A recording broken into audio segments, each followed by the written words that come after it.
আমি বললাম, স্যার, আপনি আমাকে কি এরকম প্রাইভেট পড়াবেন, যে প্রাইভেট দরজা বন্ধ করে পড়াতে হবে? আমি একটা মেয়ে মানুষ।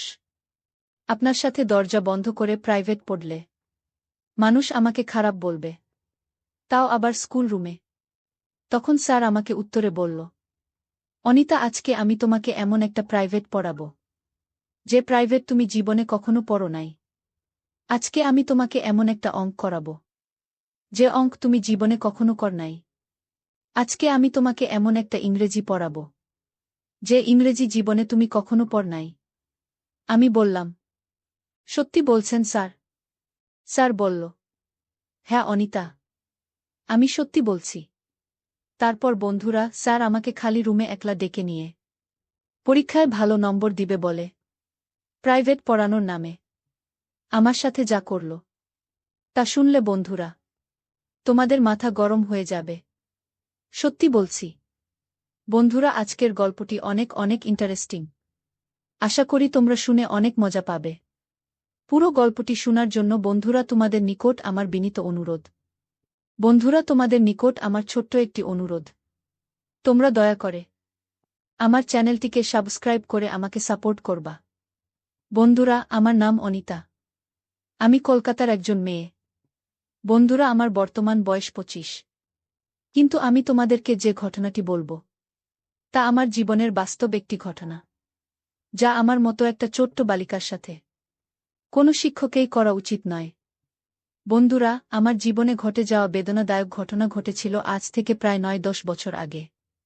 বন্ধুরা, আমি তখন কলকাতা শহরের একটি বেসরকারি স্কুলে ক্লাস 10-এ পড়তাম। আমি তেমন ভালো ছাত্রী ছিলাম না, কারণ টিভিতে সুন্দরী প্রতিযোগিতা দেখে দেখে নিজের সুন্দর চেহারা নিয়ে গর্ব করতাম। আর ভাবতাম, চেহারা সুন্দর মানেই দুনিয়া আমার হাতের কাছে। তাছাড়া রাস্তাঘাটে ছেলে পেলে, স্কুলের টিচার, এলাকায় সবাই আমার দিকে তাকিয়ে থাকত। নিজেকে অনেক সেরা সুন্দরী ভেবে সব সময় সবাইকে এড়িয়ে চলতাম।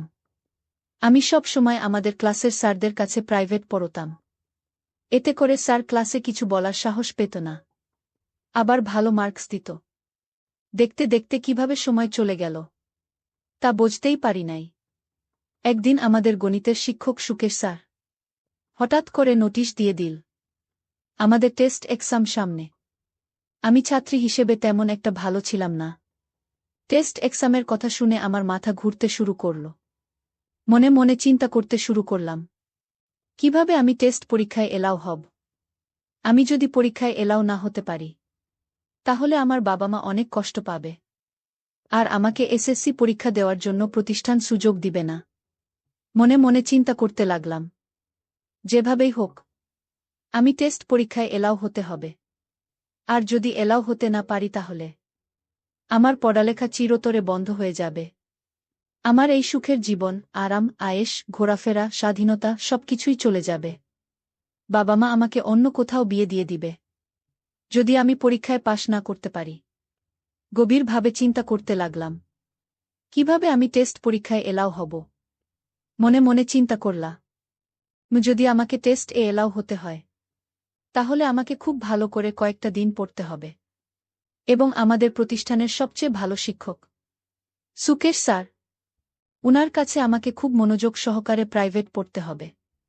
যদি আমি ছুটির পর আমি উনার এখানে বেশ কয়েকদিন প্রাইভেট পড়ি ব্যক্তিগতভাবে, তাহলে মনে হয় আমি পরীক্ষায় ভালো করতে পারব।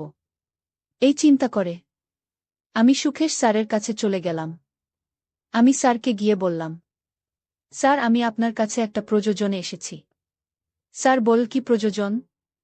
আমি বললাম, স্যার, আমি আপনার কাছে প্রাইভেট পড়তে এসেছি।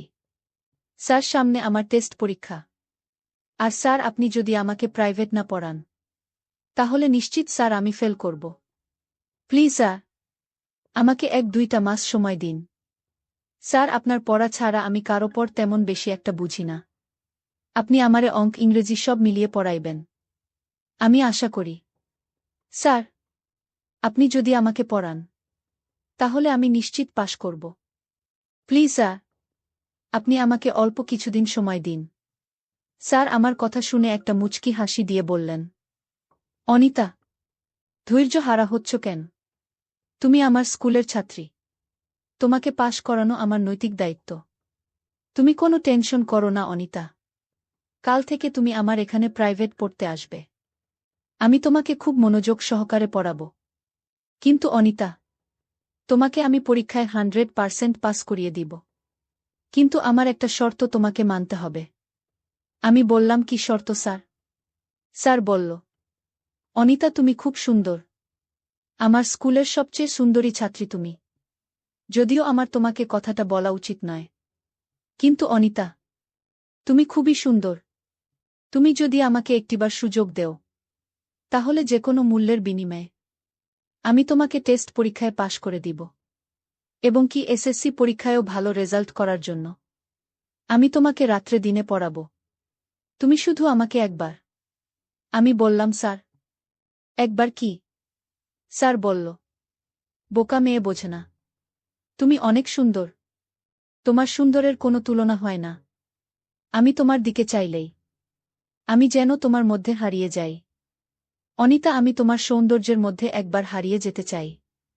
আমি বললাম, স্যার, আমি পরীক্ষায় পাশ করব বলে আপনার কাছে টাকা দিয়ে প্রাইভেট পড়তে এসেছি। কিন্তু আপনি যে স্যার এত নীচ, আপনি যে এত খারাপ, তা আমি আগে জানতাম না।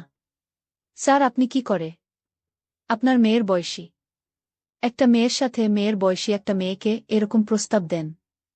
আপনার লজ্জা করে না? আপনার লজ্জা শরম কি খেয়ে ফেলেছেন নাকি? সুকেশ স্যার আমাকে বলল, অনিতা, তুমি আমাকে যেভাবেই অপমানিত করো না কেন, তোমার দিকে তাকালে আমি আর স্থির থাকতে পারি না। অনিতা, আমি সত্যিই তোমাকে অনেক ভালোবাসি।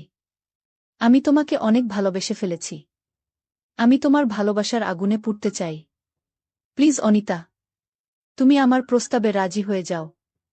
আমি তোমাকে সকল পরীক্ষায় পাশ করিয়ে দেব। অনিতা, আমি তোমাকে খুব বিনয়ের সাথে বলছি, যদি তুমি আমার প্রস্তাবে রাজি না হও, তাহলে আমি তোমাকে সকল পরীক্ষায় ফেল করাব। তখন কোথায় থাকবে তোমার স্বপ্ন? কোথায় থাকবে তোমার মডেলিংয়ের স্বপ্ন? কোথায় থাকবে তোমার বিশ্ববিদ্যালয়ের পড়ালেখার স্বপ্ন? সব ধূলিসাৎ হয়ে যাবে। তোমাকে একটা রিকশাওয়ালার হাতে তোমার আব্বু বিয়ে দিয়ে দিবে। আর তোমার পড়ালেখা চিরদিনের জন্য শেষ হয়ে যাবে। এখন তুমি বলো, তুমি যদি আমার প্রস্তাবে রাজি থাকো, তাহলে আমি তোমাকে কাল থেকে প্রাইভেট পড়াব। আর না হলে আজকের মতো এখান থেকে চলে যাও। স্যারের মুখ থেকে এরকম ধরনের কথা শুনে আমার মাথায় যেন আসমান ভেঙে পড়ল। যেখানে আমার বয়স মাত্র 15 কিংবা 16 হবে, সেখানে 45 থেকে 50 বছরের একটা বুড়ো লোকের খারাপ নজর পড়েছে। তাও আবার সে আমার স্কুলেরই একজন শিক্ষক। বন্ধুরা বয়স অল্প হওয়াতে তখন আমি সঠিক সিদ্ধান্ত নিতেই ভুল করেছিলাম। স্যারের পাতানো ফাঁদে আমি পা দিয়ে ফেলেছিলাম।